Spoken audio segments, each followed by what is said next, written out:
Hello friends, আজকে দেখেই বুঝতে পারছো কি নিয়ে এসেছি।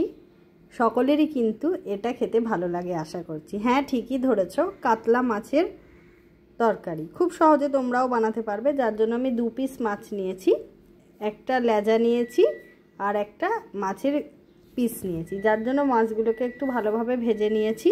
সেই তেলেই আমি দিয়ে দিয়েছি কেটে রাখা আলু, পেঁয়াজ আর টমেটো, সঙ্গে তো কাঁচা লঙ্কা দেবেই। দিয়ে ভালোভাবে এগুলোকে ভেজে নেবে।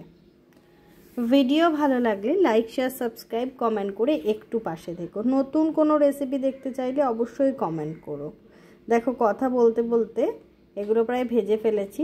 এবার আমি দিয়ে দিলাম সামান্য পরিমাণ গোটা জিরে। এই সময় যদি জিরেটা দাও তাহলে গন্ধটা কিন্তু খুব সুন্দর আসে। আমার ভিডিওটা তোমরা একটু দেখো, বন্ধুদের সাথে শেয়ার করো। তোমরা পাশে আছো বলে আমি কিন্তু এখনও ভিডিও করার এনার্জি পাচ্ছি। এবার দিয়ে দিলাম সামান্য পরিমাণ রসুন বাটা, দিয়ে ভালোভাবে এটাকে আর একটু ভেজে নিচ্ছি। এই আলু আর পেঁয়াজটা যত তোমরা ভাজবে তত কিন্তু টেস্ট বাড়বে। আমি একটু খুন্তি দিয়ে ভালোভাবে টমেটোগুলোকে ভেঙে দিচ্ছি, এতে টমেটোর গাঢ় ভাব চলে আসবে। দিয়ে দিলাম সামান্য পরিমাণ নুন, তোমরা যে যতটা নুন খাও ততটা দিও। দিচ্ছি সামান্য পরিমাণ হলুদ, আর দিচ্ছি রঙের জন্য সামান্য কাশ্মীরি লঙ্কার গুঁড়ো।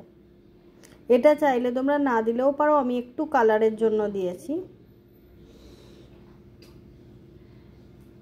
দিচ্ছি সামান্য জিরে গুঁড়ো। এটা গোটা জিরে আমি শুকনো খোলায় ভেজে নিয়ে তারপর গুঁড়ো করেছি। তোমরা দোকানের জিরে গুঁড়োও দিতে পারো।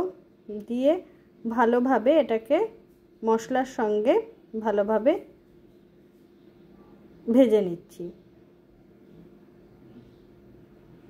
এখনও কিন্তু আমি জল দিইনি। ভালোভাবে কষিয়ে যত নেবে তত কিন্তু স্বাদ বাড়বে। এবার আমি সামান্য পরিমাণ জল দিলাম মশলাটা কষাবার জন্য, একদমই সামান্য পরিমাণ দিলাম।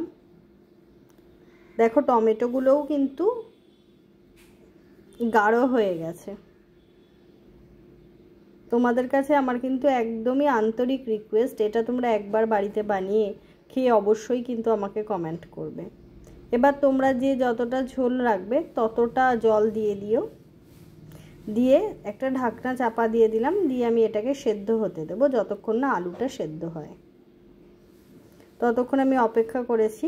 দেখো, 4 মিনিট পর ফিরে এসেছি। এবার তোমাকে দেখাচ্ছি। এই দেখো, আলুটা সেদ্ধ হয়ে গেছে কিন্তু।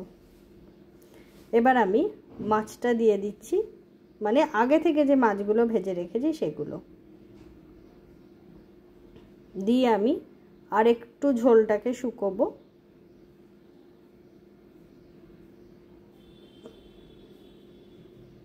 তৈরি হয়ে গেল আমাদের মাছের তরকারি। খুব সহজেই তোমরাও বাড়িতে এই রকমভাবে মাছের গ্রেভি বানাতে পারো। খেতে কিন্তু খুব ভালো লাগবে। ভিডিও ভালো লাগলে লাইক, শেয়ার, সাবস্ক্রাইব করে দিও। জয় তারা।